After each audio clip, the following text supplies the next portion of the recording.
Bagaimana sudah meninggal? Cara berbuat baik itu satu, doakan. Doa paling pendek, Allahumma ghafirli wali walidayya warhamhuma kama rabbayani shaghira. Kalau tidak tahu bahasa Arabnya, bahasa Indonesia kok, daripada bahasa Arab tidak tahu artinya. Nanti bingung malaikat. Apa maksudnya ini nak? Bapaknya mau doakan, ternyata doa dia baca doa minta hujan. Kan bingung malaikat. Ya. Allahumma ghafirli wal walidayya warhamhuma kama rabbayani shaghira.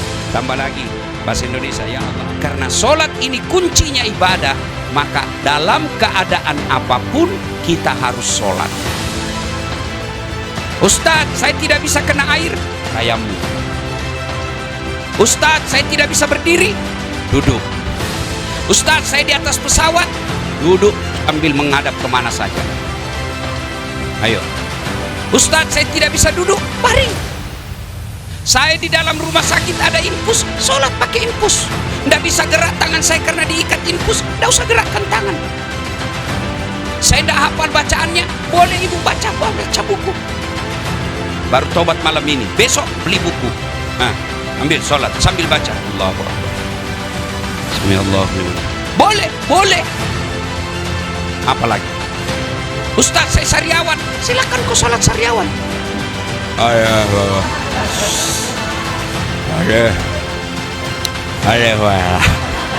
Allah tahu. Allah tahu ibu lagi sariawan.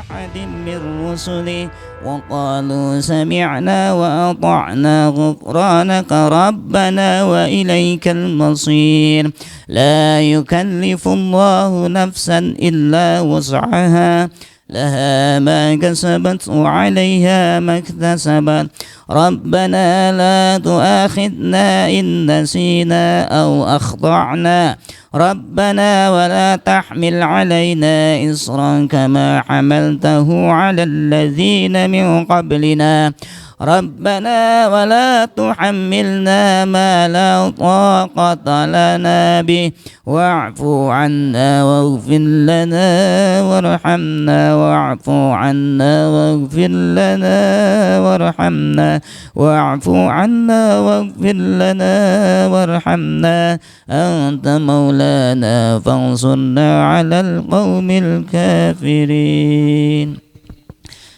Alhamdulillah.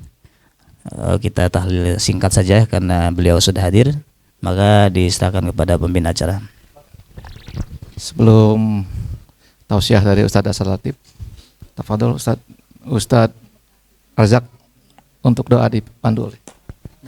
أعوذ بالله من الشيطان الرجيم بسم الله الرحمن الرحيم الحمد لله رب العالمين والصلاة والسلام على سيدنا محمد وعلى آله وصحبه أجمعين اللهم إنا نسألك رضاك والجنة ونعوذ بك من سخطك والنار اللهم إنك عفو كريم حليم تحب العفو فاعف عنا يا الله يا كريم اللهم اغفر لنا ذنوبنا ولوالدينا وارحمهم كما ربونا صغارا ولجدنا ولجدتنا ولمعلمنا والأستاذنا ولقرباتنا ولجميع المسلمين والمسلمات والمؤمنين والمؤمنات الأحياء منهم والأموات برحمتك يا أرحم الراحمين اللهم إنا نسألك التوبة والإنابة والاستقامة على الشريعة الوراء والطريقة البيضاء برحمتك يا أرحم الراحمين اللهم يا مقلب القلوب ثبت قلوبنا على دينك وعلى طاعتك اللهم اعطل ثواب ما قرأناه من سورة ياسين وما قرأناه من صماداتنا وما هللناه وما صلينا وما فعلنا في هذا المجلس هدية ونهديها إلى سيدنا محمد صلى الله عليه وسلم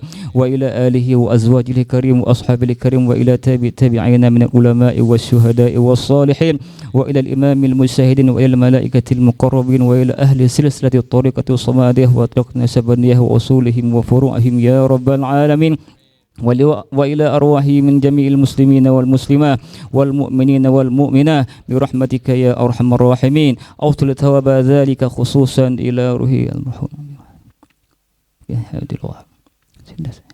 وأنت عرفوا بأسمائهم وأصولهم وفروعهم يا رب العالمين اجعل لهم بمهد فضلك وجودك وكرمك ذلك عتقاك وفكاء ونجاة وسترا من النار لنا ولهم. اللهم اغفر لنا واغفر لهم واجعل جنة مثوانا ومثواهم. اللهم اجعل قبورنا وقبورهم روضة من رياض الجنان ولا تجعل قبورنا وقبورهم حفرة من حفار النيران.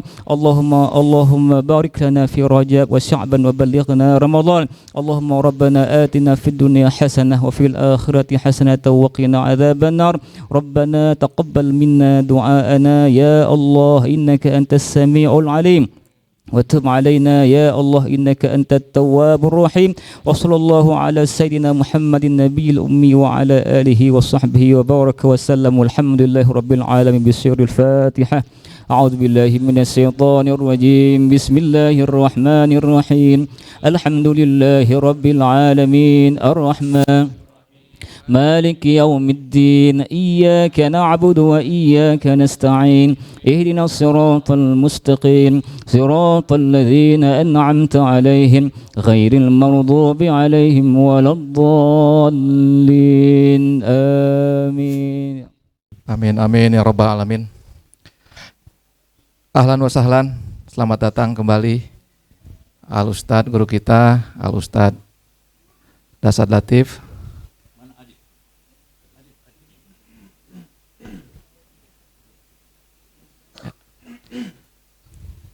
Lanjut Ustadz. Ya, kita ucapkan sekali lagi ahlan wa sahlan, selamat datang guru kita, orang tua kita, Al Ustadz Dasad Latif yang alhamdulillah beberapa saat yang lalu kita bertemu terakhir di Masjid Al Wahab Ustadz, Yayasan Rindang Indonesia Jatimakmur Pondok Gede. Alhamdulillah hari ini kita bersua kembali dan kita doakan senantiasa Ustadz Dasad Latif dalam keadaan sehat walafiat sekeluarga, barokah. Dan selanjutnya acara yang kita tunggu-tunggu sama-sama Bapak Ibu, tausiah mau'izatul hasanah dari guru kita Al Ustadz Dasad Latif, disilahkan sepenuhnya Ustadz. Assalamualaikum warahmatullahi wabarakatuh.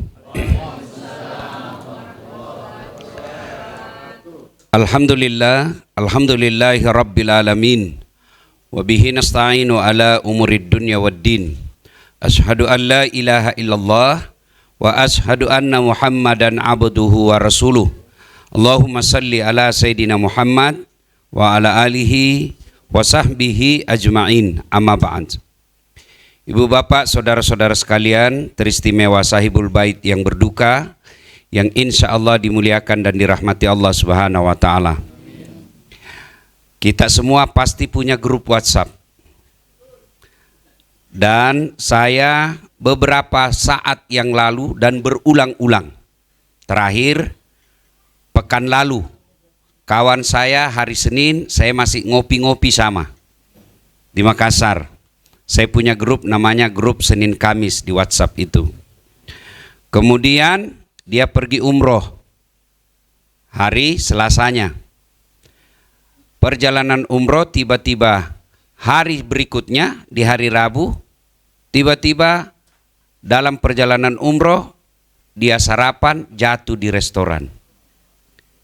Jatuh, dibawa ke rumah sakit. Tidak sampai 1 jam di rumah sakit, beredar lagi di WhatsApp, inna lillahi wa inna ilaihi raji'un. Macam-macam itu responnya orang. Satu, dia kirimkan kita doa, tapi dia tidak baca. Dan dia juga malas mengetik. Apa dia tulis? Stiker Al-Fatihah. Dan dia tidak baca itu. Tidak dia baca. Reaksi berikutnya, nah hapus nomormu. Delete, blokir. Kenapa? Takut tiba-tiba nanti ada panggilan dari telepon yang sudah meninggal. Iya kan? Yang berikutnya, malamnya kita bertaksiah. 1 minggu kemudian dilupa. 1 tahun makin dilupa. 10 tahun hilang sudah. Dan pasti kita alami itu.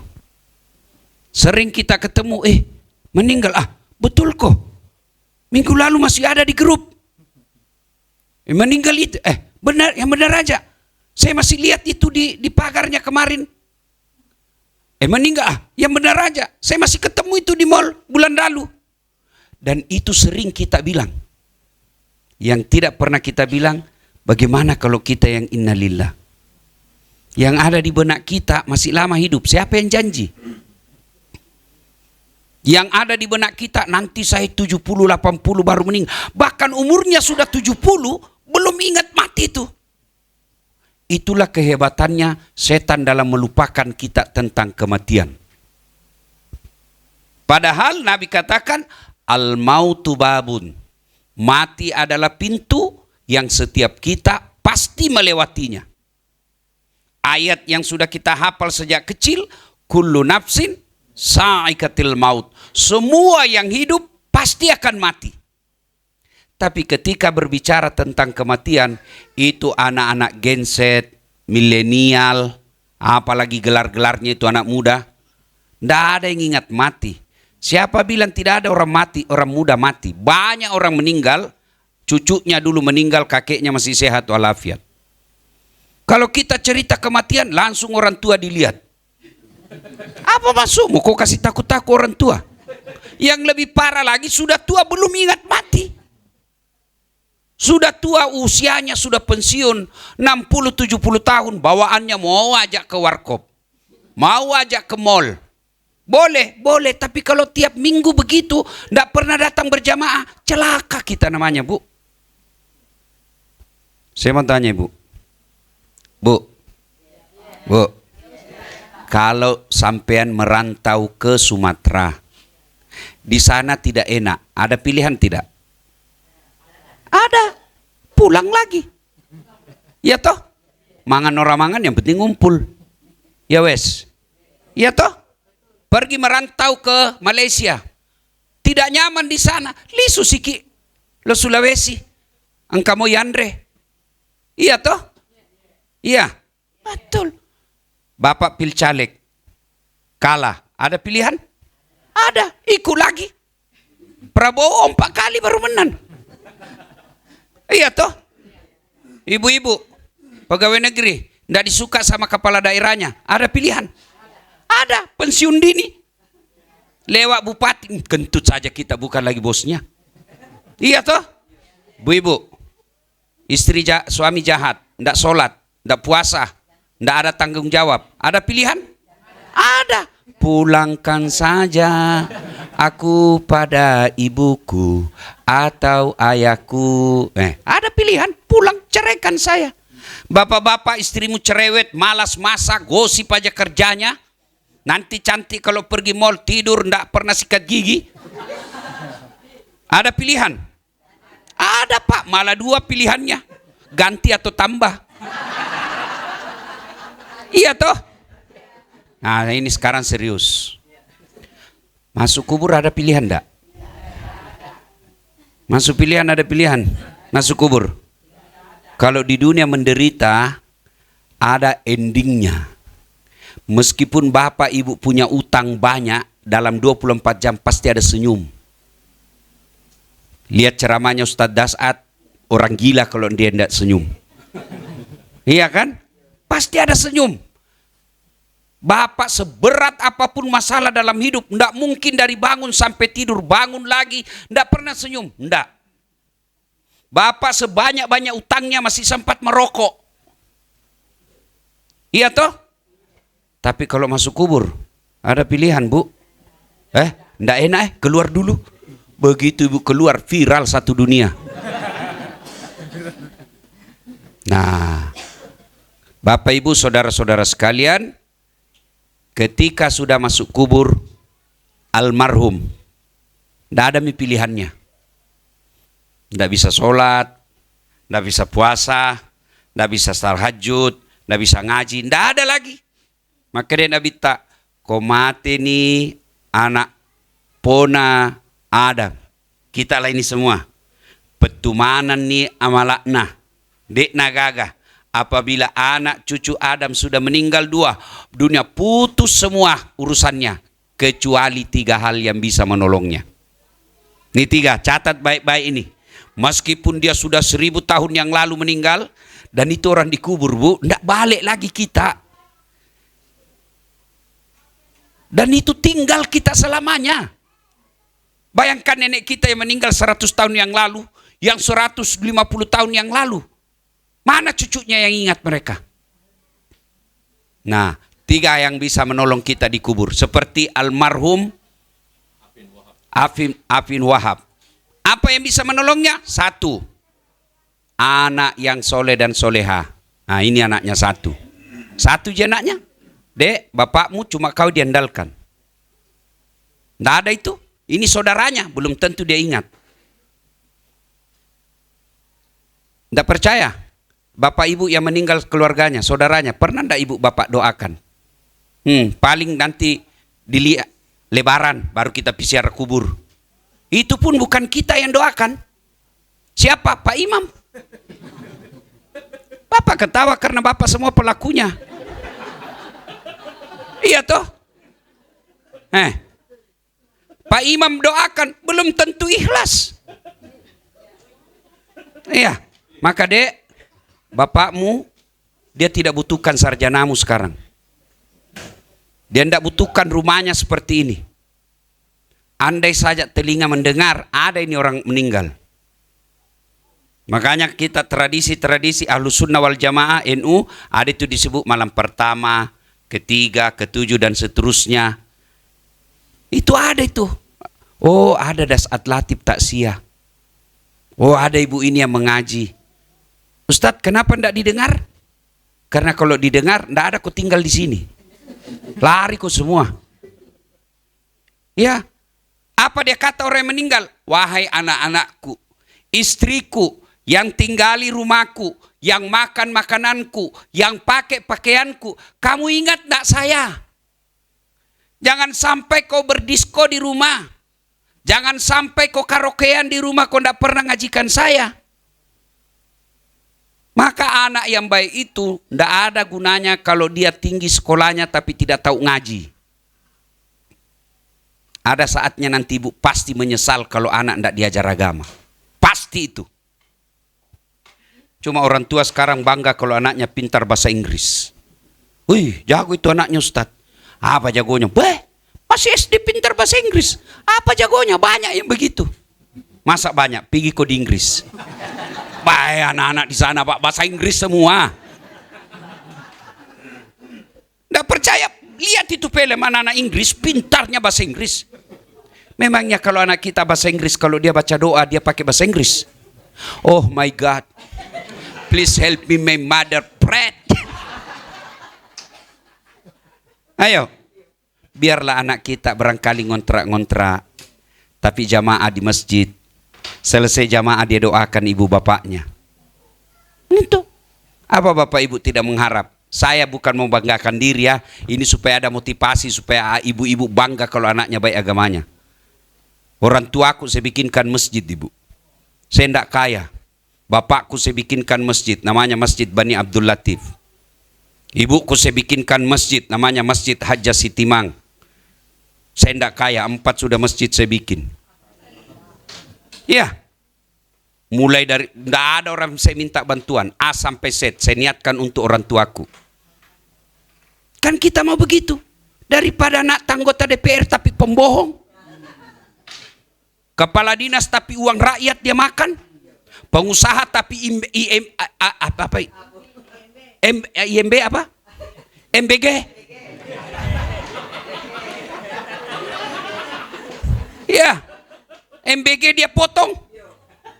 Itu anakmu rugi punya anak. Ngapain punya anak pengusaha kalau dia rakus? Ngapain punya anak pengusaha kalau dia rusak alam? Ibu bapaknya tuh bertanggung jawab nanti. Dengar ini ibu-ibu yang punya anak gadis. Anak gadismu keluar pergi nonton XX1. Boncengan sama cowoknya, pelukan dalam bioskop. Ibunya sudah meninggal, ditempelin itu. Itu anakmu lagi, jalan salah. Itulah ayatku, ampusakum wa ahlikum nara. Jaga diri dan keluargamu dari dari api neraka. Cuma sekarang ibu-ibu seheran, bapak-bapak seheran. Zaman saya kecil godaan maksiat sedikit.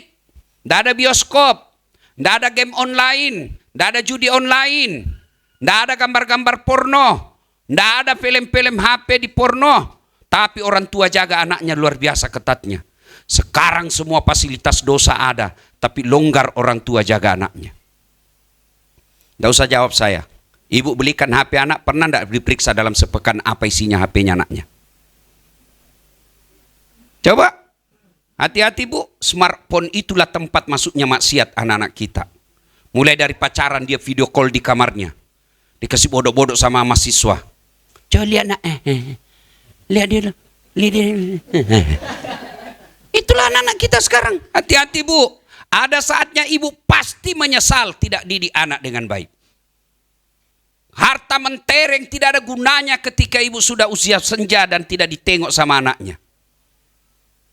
Maka dindaku, yang dibutuhkan bapakmu sekarang doa. Dan kau tidak harus bahasa Arab berdoa. Minimal kau kirimkan Fatihah orang tuamu. Kau masuk di rumah ingat baunya bapakmu, langsung kirimkan Fatihah. Tidak mesti kau sudah sholat. Kau masuk di kamarnya, kau lihat bajunya, tiba-tiba kau ingat, langsung kirimkan Fatihah. Meskipun kau lagi jalan, Bapak Al-Fatihah, Bismillahirrahmanirrahim, Alhamdulillah. Itu sudah. Suatu kali, Nabi ke satu tempat. Tiba-tiba Nabi melewati pemakaman. Tiba-tiba Nabi berkata, langkahkan kakimu dengan cepat. Sahabat kasih langkah kakinya. Selesai. Sampai Nabi di tujuan, pulang lagi, lewat lagi pemakaman. Sahabat ingin percepat kakinya, Nabi bilang, tidak usah, santai saja jalan. Ya Rasul, pergi kau suruh cepat. Sekarang tidak ada apa. Tadi waktu pergi, ini orang disiksa di kuburnya. Saya tidak betah mendengarkannya. Saya ingin jauh-jauh supaya saya tidak dengar dia disiksa. Pulang tidak lagi. Kenapa? Allah perintahkan kepada malaikat penjaga kubur, hentikan siksaanmu. Kenapa? Tidak mungkin ini orang tua saya siksa. Anaknya lagi belajar ngaji, basmalah dia baca. Bismillahirrahmanirrahim. Dengan nama Allah Maha Pengasih, Maha Penyayang. Masa bapaknya saya siksa, anaknya sebut saya pengasih, Maha Penyayang. Itu baru baca basmalah. Itulah di sunnah, dianjurkan baca Yasin. Ini rumah almarhum punya keringat. Jangan sampai dek baru 1 bulan tidak ada lagi pengajian di rumah. Rumah yang baik, putar itu pengajian supaya arwah yang meninggal selalu mendengarkan kitab suci Al-Quran. Anak yang soleh dan soleha. Ya. Bagaimana sudah meninggal? Cara berbuat baikmu 1, doakan. Doa paling pendek, Allahumma ghafirli wali walidayya warhamhuma kama rabbayani shaghira. Kalau tidak tahu bahasa Arabnya, bahasa Indonesia kok. Daripada bahasa Arab tidak tahu artinya. Nanti bingung malaikat. Apa maksudnya ini nak? Bapaknya mudah doakan, ternyata doa dia baca, doa minta hujan. Kan bingung malaikat. Ya. Allahumma ghafirli wal walidayya warhamhuma kama rabbayani shaghira. Tambah lagi bahasa Indonesia, ya Allah ampuni dosanya bapakku. 2, terima amalnya, karena ada amal tidak diterima. Apa itu? Amal caleg. Bagi-bagi jilbab mau dicoblos. Itu tidak diterima, itu amalnya nanti. Maka kita minta, ya Allah kalau ada amalnya tidak diterima, terima.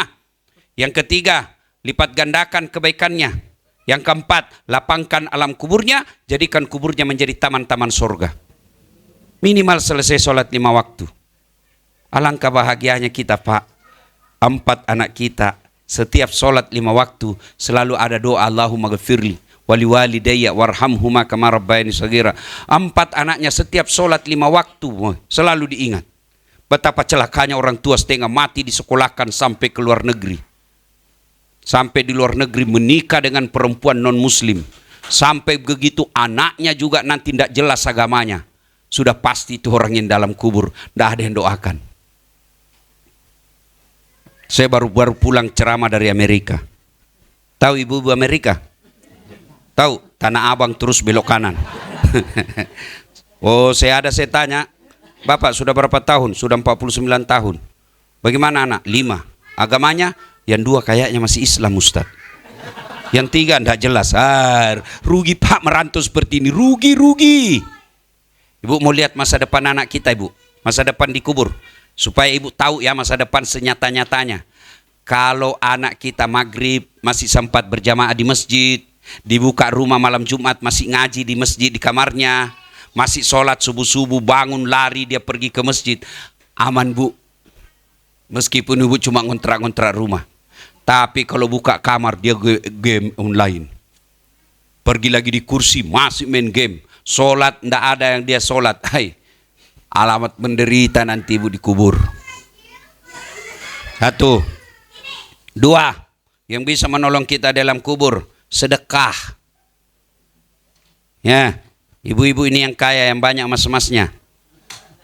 Bu, kalau ibu meninggal siapa yang punya itu emas berlian, Bu?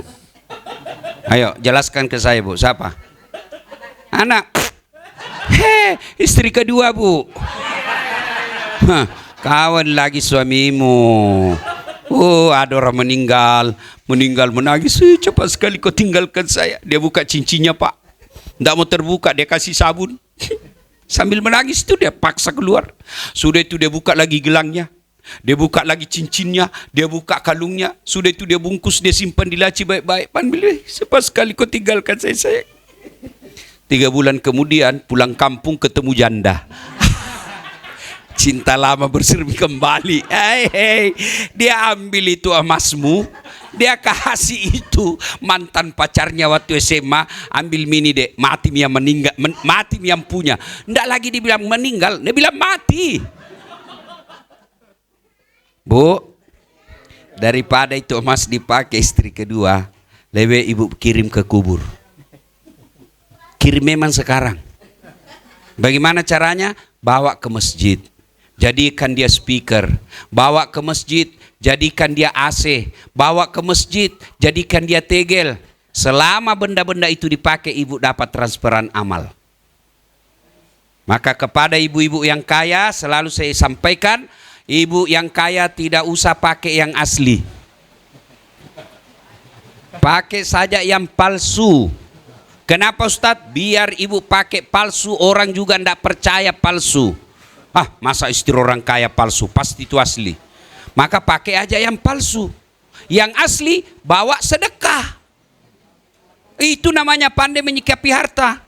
Kita juga yang miskin, enggak usah pakai yang asli. Kenapa? Orang juga enggak percaya. Iya toh? Dari mana dia dapat? Pasti palsu itu. Kita sudah pakai asli enggak dipercaya. Mending pakai yang palsu aja. Yang asli bawa ke kuburan. Ustadz, saya mau nanti kuburku ada spring bed. Kirim spring bed panti asuhan. Ustadz, saya mau terang nanti kuburku di kubur nanti. Bayarkan listriknya masjid tiap bulan. Niatkan supaya kubur saya. Bu, percaya Bu, ndak ada orang susah hidupnya kalau dia rajin sedekah. Ndak ada ibu. Carikan saya orang bangkrut yang ibu tahu gara-gara sedekah. Yang banyak bangkrut gara-gara pilkada. Yang banyak bangkrut gara-gara pilcaleg. Yang banyak bangkrut gara-gara selingkuh. Diperas sama ceweknya. Hati-hati ibu-ibu yang selalu pergi pengajian di hotel berbayar-bayar. Itulah yang saya lihat di medsos, potensi berselingkuh. Berawal dari pengajian pura-pura menangis, curhat sama suaminya orang. Hati-hati. Ya, boleh curhat, boleh, tapi jangan kepada manusia, biar ustadz. Curhatnya kemana? Kepada Allah. Curhatnya di mana? Bukan di medsos. Tak kusangka kau begitu. Ya Allah, lindungi suamiku. Sibuk betul Tuhan baca statusmu.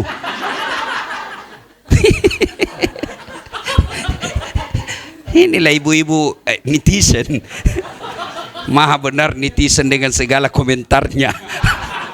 Gila itu, saya lihat itu medsos Pak. Ya, ayo sedekah. Ustadz, saya kan miskin. Tidak mesti banyak. Gimana caranya? Sedekah cerdas namanya. Ibu-ibu di rumah kan hampir semua ada plastik. Botol air gelas, botol minyak, kumpul rapi-rapi. Bungkus rapi-rapi, ada pemulung, kasih. Itu pengganti duit, sudah itu sedekah ibu. Samping melihara lingkungan. Ibu punya kertas buku-buku yang sudah tidak ada faedah, rapi-rapikan. Ada timban-timban, sumbangkan. Itu sedekah. Ibu-ibu yang satu lemari jilbabnya, ngapain banyak sekali? Memang ibu pakai sekali keluar 4. 2 aja orang bilang gila. Iya. Jangan ketawa, saya serius ini. Ngapain koleksi banyak-banyak? Nggak dipakai juga. Dan semakin kita kasih orang, itulah harta kita. 3 aja itu harta kita, bu, kata Nabi. Yang pasti kita punya, yang lain belum tentu. 1, bu, yang hancur kita pakai. 2, yang habis kita makan. 3, yang telah kita sedekahkan. Lain dari itu bukan kita punya. Ini rumah belum tentu kita punya. Mati mendadak, menantu yang punya. Iya, kalau menantu baik. Kalau menantu kurang ajar, dia hasut, dia bersaudara. Masa kau kalah? Masa bapakmu meninggal kau tidak dapat apa-apa? Kata istrinya, "Jako pulang kalau kau tidak dapat mobilnya bapakmu." Menantu seperti ini. Jam cerai Pak, tambah jadi 2. Ya, sedekah. Bapak-bapak, harta supaya kita rajin sedekah, jangan berpikir memberi. Selama kita berpikir memberi, berpikir kita, banyak betul saya kasih. Tapi pikir menyimpan. Apa kita simpan? Simpan untuk akhirat kita. Saya mau simpan deh uang saya untuk di akhirat. Di mana simpannya? Bukan di bank. Di mana simpannya? Yatim piatu kita kasih sekolah. Nah ini mumpung saya ingat. Ibu-ibu yang Allah takdirkan tidak punya suami. Atau punya suami tidak punya anak. Jangan putus asa. Bagaimana mau doakan anak kita tidak punya anak? Cari anak penghafal Quran. Cari anak yang sekolah pesantren. Biayai hidupnya. Sama hukumnya di hadapan Allah anak kandungnya ibu. Jadi kalau kita lihat ada 3 anak kita, waduh, 1 pembalap tidak tahu ngaji. 1 modeling tidak tahu akhlak. 1-nya lagi pembohong. Waduh, tidak ada harapan saya ini. Cari segera. Ustadz, ada anak pesantren situ, Ustadz? Ada. Ada anak yatim situ, Ustadz? Ada. Saya biayai sampai sarjana. Itulah yang akan menjadi penolong ibu. Yang ketiga, kita ulang dulu. Mudah-mudahan masih ingat. Apa tadi? Yang pertama, yang bisa menolong di kubur. 1, anak yang soleh dan soleha. 2, sedekah. 3, ilmu yang bermanfaat. Ilmu yang bermanfaat. Tapi kan kita bukan ustadz. Ya memang ibu ndak usah jadi ustadz, berat.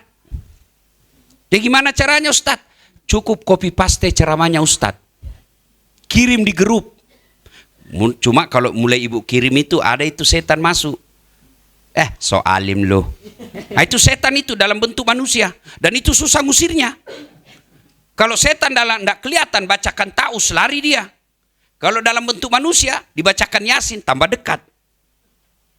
Kirim. Dan hebatnya itu namanya ilmu yang bermanfaat ibu kirim. Misalnya ibu dengar ceramah saya, langsung ibu punya grup 10, satu grup 20 orang, itu berarti 200 orang, kirim. 200 itu ada orang mengamalkan 2 saja. Selama orang itu amalkan ibu yang kirim share itu, ibu dapat pahala seperti pahala saya. Misalnya saat dakwah pahala, anggap ya supaya gampang dimengerti. Misalnya satu dakwah nilainya 10, saya dapat, ibu juga dapat 10.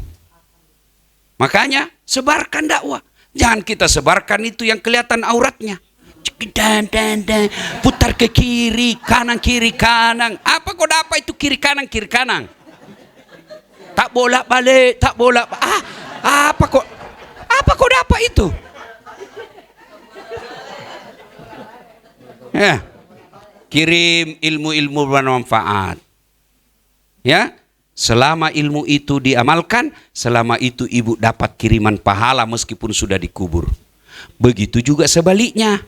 Kalau ibu menyebarkan berita-berita bohong hanya karena tidak senang sama Prabowo, hanya karena tidak senang sama Gibran, hanya karena tidak senang sama Anies, hanya karena tidak senang sama Pramono, karena pilih gara-gara pilihan politik, setiap ada berita dia sebar, padahal itu belum tentu benar. Benar sekalipun dalam Islam tidak boleh disebarkan kalau itu tidak ada faedah. Itu namanya ghibah. Hati-hati sekarang bu, jangan terlalu cepat. Orang banyak teknologi, namanya artificial intelligence, AI. Muka-muka saya korbannya banyak, saya lihat di Facebook. Muka-muka saya, suara-suara saya. Dia jual obat kuat. Menghina. Kalau jual sejadah masih setuju saya. Jual tasbih masih enak lah, pantas. Ini jual obat kuat. Saya bilang hapus itu, kalau enggak saya polisikan kau. Marah mama nyece. Dia bilang kau kira suamiku masih kuat saya. Hati-hati Bu ya. Jangan menyebarkan konten. Kalau ibu baca konten seperti yang lagi ributkan sekarang yang mengeritik pemerintah, saya setuju pada sisi mengeritik pemerintah. Memang hak pemerintah harus diingatkan. Namanya amar ma'ruf nahi mungkar.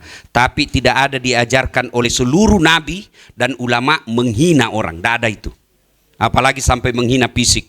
Tidak boleh. Kenapa tidak bisa Ustadz? Saya kasih contoh sederhana. Ibu bikin kue, kasih ke saya. Lalu kuenya ibu saya tidak makan, saya injak-injak. Marah enggak ibu? Marah enggak? Marah. Paling ibu bilang, kalau kau tidak suka Ustadz, jangan kau hina saya, mari kembalikan. Kenapa? Bikinan saya, kau hina. Siapa yang bikin manusia? Siapa yang bikin Prabowo? Siapa yang bikin Gibran? Siapa yang bikin Dasat Latif? Siapa yang bikin Jokowi? Siapa yang bikin Soekarno? Allah, tidak ada manusia yang bisa bikin manusia. Itu ciptaan Allah. Maka harus dimuliakan. Lihat Islam memuliakan orang meskipun dia sudah meninggal. Ibu kalau pergi ziarah kubur, tidak boleh tuh injak-injak nisan. Tidak boleh duduk di atas nisan. Kenapa? Ada makhluk manusia di dalam. Itu sudah meninggal masih harus dihormati. Kalau dia curang, pilpres, ya kita kritik. Tapi tidak boleh menghina fisik. Marah Allah. Ya, dah? Jangan gampang menyebarkan. Sebarkan saja ilmu-ilmu bermanfaat. Kalau kita lihat benar sekalipun, kalau kita pikir, ini lebih banyak mudaratnya, tahan. Jangan disebar. Cukup berhenti di tempat kita. Apalagi berita gosip. Benar sekalipun, rumah tangganya orang berantakan. Ngapain kau sebarkan? Kau bahagia di atas penderitaan rumah tangga orang. Baik betul istrinya, sabar. Kok suaminya selingkuh kiri kanan? Ada orang yang mau begitu? Kan tidak ada, lalu ngapain kita cerita? Lebih kalau kita lihat begitu, kita ucapkan saja, na'udzubillah min zalik, kita berlindung kepada Allah dari keburukan seperti ini, delete, lalu balas, bang, tidak usah kirim yang begitu, tidak ada faedah. Itu yang disebut Islam, rahmatan lil alamin. Kita ulang lagi. Apa tadi? 1? Anak yang soleh dan soleha. 2? Sedekah. 3? Biar ibu punya anak. Sedekah. Ilmu banyak kita sebar. Tapi tidak sholat, tidak ada gunanya. Kenapa? Karena sholat adalah kunci segala kebaikan. As-sholatu imanuddin. As-sholatu miftahul jannah. Sholat tiangnya agama. Sholat kuncinya kebaikan. Sholat kuncinya surga. Maknanya banyak amalmu tidak ada sholatmu, tidak ada kuncinya. Saya kasih contoh sederhana. Ibu, saya ada duit 5 juta. Lalu saya masukkan ke dalam lemari ini. Lalu saya kunci. Saya keluar, hilang kunci. Itulah sholat. Boleh saya buka ketika sudah hilang? Kuncinya bisa saya buka, Bu? Mahasiswa saya bilang, bisa. Nah, ibu bilang, dipatah. Itu kalau di dunia. Kalau di akhirat, Bu, belum sampai palu-palunya ibu duluan di palu-palu. Tidak ada. Nah, sholat inilah yang menjadi tanda keislaman kita. Al-Quran menjelaskan dalam surah Al-Fat 29, Muhammad Rasulullah walladzina ma'ahu asidda walal kufar ruhama'u bainahum tarahum rukka'an sujjada. Tanda umat Muhammad itu, kata Allah, rukka'an sujjada. Kamu lihat mereka ruku dan sujud sholat. Artinya, kalau dia tidak sholat, ulama bersepakat dia kafir. Bahkan Nabi katakan, batas antara kekafiran dan keislaman adalah sholat. Ketika kau tidak sholat, kau kafir.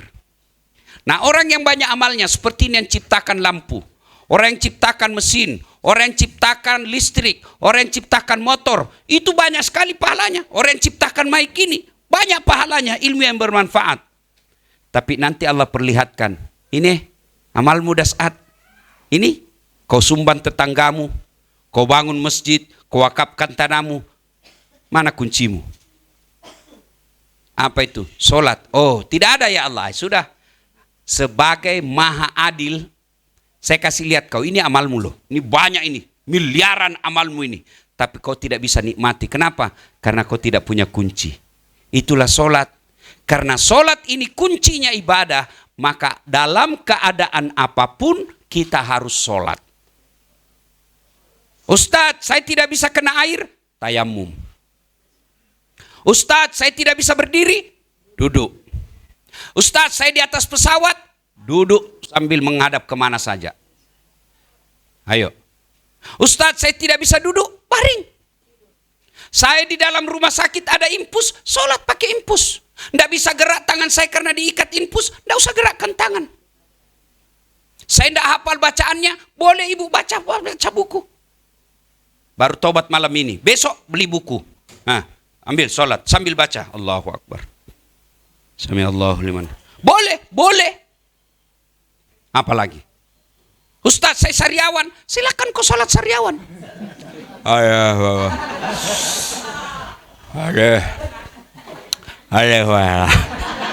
Allah tahu. Allah tahu ibu lagi sariawan. Apalagi? Ayo sholat. Ustaz, saya lagi mens. Boleh. Cuma kadang-kala dia tambah. 5 kali dia mens, 5 hari dia tambah 2 hari. Dia bilang, kenapa belum sholat? Belum bersih. Masih ada sedikit-sedikit. Kata suaminya, kau bohong. Apa bohong? Saya kasih lihat kau. Bu, dengar Pak, Bu. Orang tidak puasa masih Islam. Orang tidak haji masih Islam. Tidak bayar zakat masih Islam. Tapi ketika tidak sholat, kafir. Bahkan Imam Syafi'i mengatakan, kalau ada orang tidak sholat, jangan kau sholati jenazahnya ketika dia meninggal. Haram disolati jenazahnya. Hati-hati Bu. Ini sholat kan gampang. Beda haji, mesti ngantri. Duitnya dikorupsi. Iya toh? Puasa, 1 hari kita lapar, 30 hari selama Ramadan. Zakat perlu modal. Sholat, yang penting ada kemauan. Saya tidak hafal Ustaz, berjamaah di masjid. Apalagi? Tidak ada. Yang boleh tidak sholat 1, hilang ingatan. Gila. Boleh. Kenapa tidak sholat? Saya gila Ustaz. Yang penting yakin gila. 2, boleh tidak sholat? Belum balik. Kalau ada ibu-ibu di sini tidak pernah haid, ibu belum haid. Belum balik. Boleh. 3, dalam keadaan tekanan. Belanda, kau sholat saya tembak kepalamu. Boleh. Kenapa? Kita dalam keadaan tertekan. Selain itu wajib sholat. Bapak 2 tahun tidak puasa. Taubat hari ini. Besok dia bayar semua utang puasanya. Selesai bayar puasa, selesai utangnya. Bapak tidak haji padahal sudah mampu. Berangkat 2 tahun yang akan datang. Selesai kewajibannya sebagai Islam. Haji. Tapi kalau tidak sholat, bagaimana caranya? Bagaimana? Qada itu kalau lupa. Wih, waktu pengantin 2 hari lalu saya lupa sholat duhur. Begitu ingat langsung sholat. Di mana? Di mana saja. Jam berapa? Ya jam itu waktu ingat. Baru qada. Tapi kalau dengan sengaja, bayangkan kalau kita hendak usah sholat 1 minggu deh, besok saya ganti minggu depan. Ya? Nah Bapak Ibu Saudara-saudara sekalian, pada akhirnya kullu nafsin saikatil maut. Semua yang hidup pasti akan mati. Tapi alhamdulillah kita orang Islam, Nabi memberikan garansi. Barang siapa man qama la ilaha illallah ila akhiril hayata dahalal jannah. Siapa yang mengucapkan la ilaha illallah di penghujung hidupnya, yakin sampai mati pasti masuk surga. Makanya yang perlu kita doa sebenarnya bukan masuk surga. Kenapa? Karena kita pasti masuk surga. Karena kita yakin syahadat. Yang perlu kita minta, ya Allah, hindarkanlah saya dari api neraka. Kita semua pasti masuk surga, tapi mampir dulu di neraka. Karena ada dosa. Berapa lama mampirnya? Tergantung dosanya. Bagaimana proses pencuciannya? Tergantung kotorannya. Kalau mamaku dulu di kampung, bajunya kotor sekali, di kalantang. Kalau orang tua zaman dulu tahu ini kalantang. Direndam dulu air panas 1 malam, baru besok dicuci, bukan disikat, dibanting-banting, dilipat, baru diinjak-injak, dibanting lagi. Sudah itu dijemur seharian, lalu malamnya diembunkan, besok baru dicuci, dibilas, baru bersih. Ya, begitu itu. Tapi kalau yang sedikit saja noda, kucak-kucak bersih. Begitu juga. Kalau sedikit saja dosanya Pak, ditempelin, tak, tak, tak. Nah, masuk surga. Tapi kalau banyak dosanya, dikelantang kau dulu. Tak ada dibanting.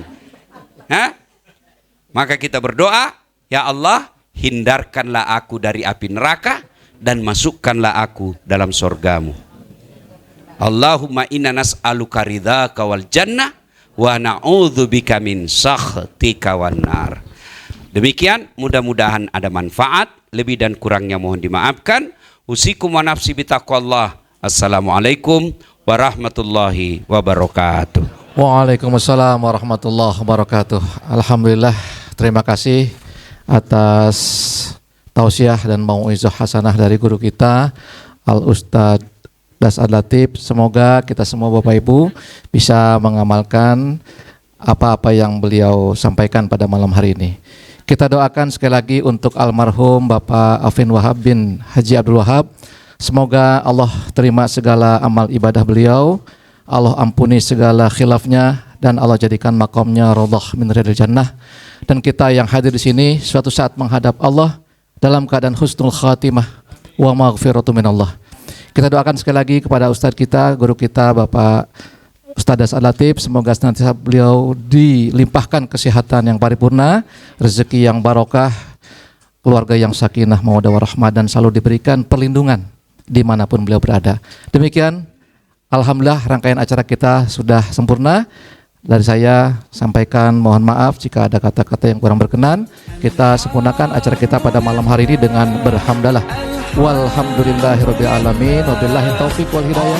Wassalamualaikum warahmatullahi wabarakatuh. All praises to Allah. Alhamdulillah.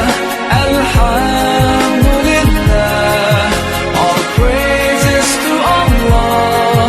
All praises to Allah. I never thought about all the things you have given to me. I never thanked you once.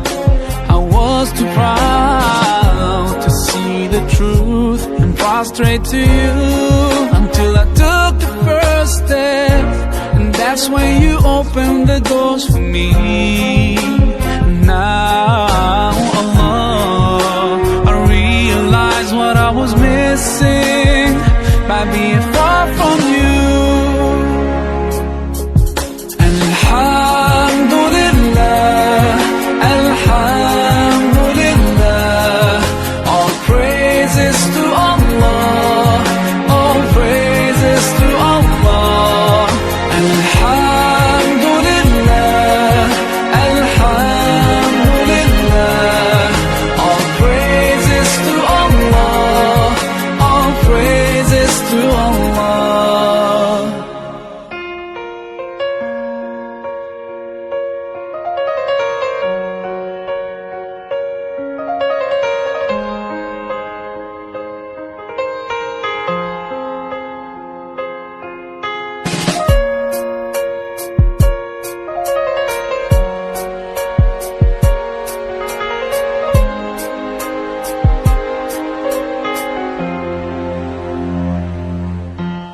Allah, I wanna thank you. I wanna thank you for all the things that you've done.